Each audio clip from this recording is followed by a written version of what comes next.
Hello વિદ્યાર્થી મિત્રો, રાધે રાધે.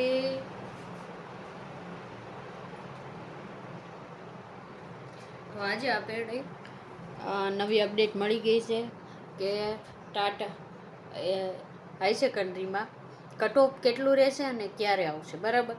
તો કે આપણને જો ન્યૂઝ મળ્યા છે પહેલાં કે જે કયો એ કે ટાટ હાઈ સેકન્ડરીનું કટ ઓફ છે ને, આજે તો રવિવાર છે એટલે આજે 17, કાલે 18, 19 અથવા 20, આ 3 તારીખની અંદર તમારું કટ ઓફ છે એ આવી જશે. કટ ઓફ આવી જશે હો.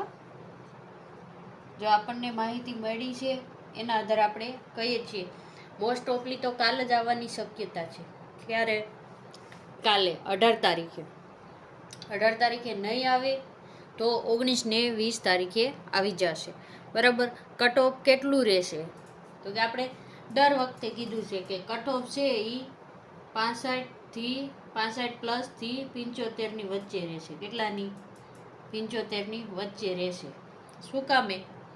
તો કે તમે જો હાઈ સેકન્ડરીમાં તમે જો પાસિંગનું મેન્સનું જોયું હોય ને, તો મેન્સમાં તમને આખરે શું કરી દીધું છે, મેન્સમાં પાસ હોય એના માટે પહેલાં 120 માર્કને પાસ થતા હતા, બરાબર.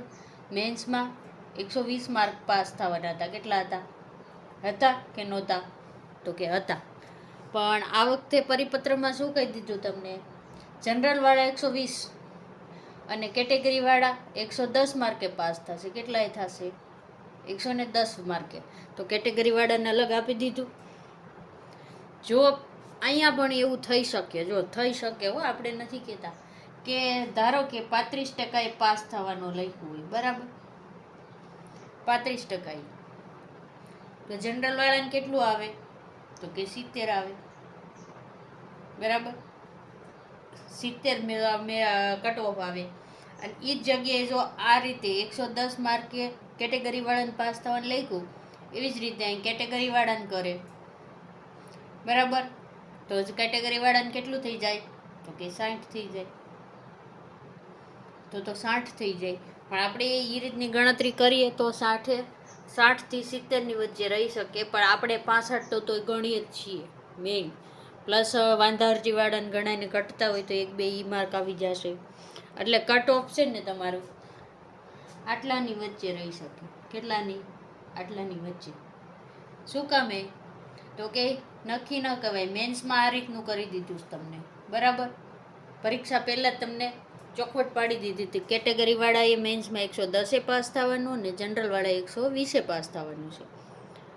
ગયા વખતે એવું નહોતું. 2023માં જનરલ બધાને 120 માર્કે જ મેન્સમાં પાસ થવાના હતું. આ વખતે 110 કરી દીધા છે EWS, ST, OBC બધા કેટેગરીવાળાને.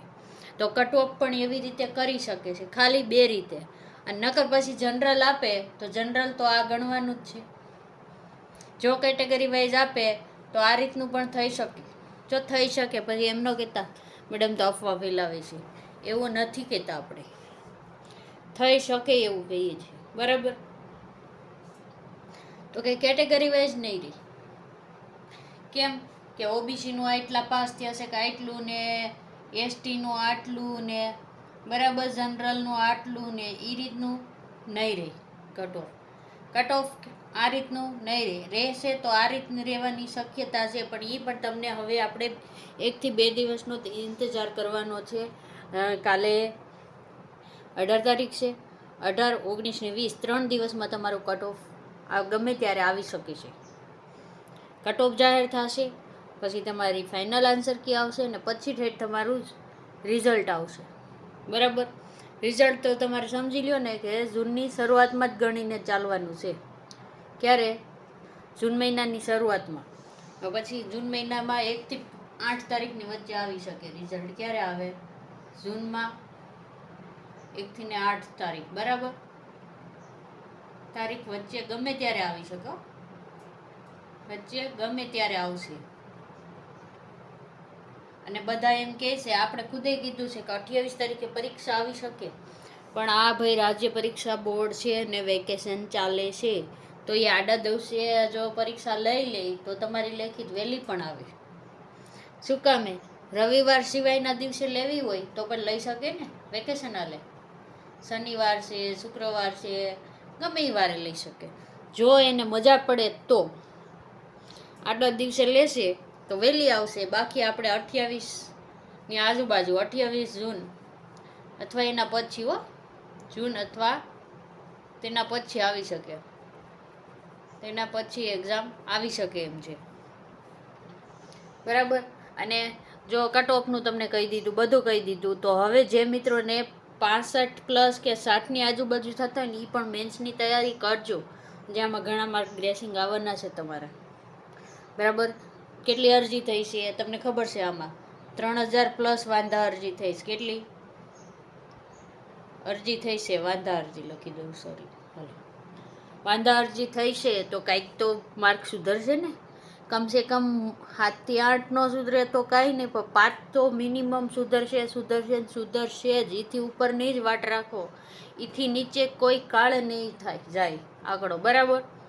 તો 7 થી 8નો તમારે મિનિમમ રાખીને ચાલવાનું, કે તમારે 60 થાય છે, 7 થી 8 માર્ક આવી જાય તો માઇનસ પદ્ધતિ હોય, તો પાછા તમારા જે સાચા પડ્યા હોય એના 0.25 લે, કે જે માઇનસ થયા હોય એ પાછા પ્લસ થઈ જાય, બરાબર. આપણે પરમ દિવસના વિડીયોમાં એ ગણતરી કરતા શીખવાડી હતી, અને આજનો જે સવારનો વિડીયો છે એમાં તમારે પેપર સોલ્વ કરીને કઈ રીતે માઇનસ કાઢવા એ પણ શીખવાડ્યું છે, ટોટલ માર્ક કઈ રીતે. તો એ વિડીયો જોઈ લેજો, અને સારો લાગે તો લાઈક કરી દેજો, ચેનલને સબસ્ક્રાઈબ કરી દેજો. રાધે રાધે.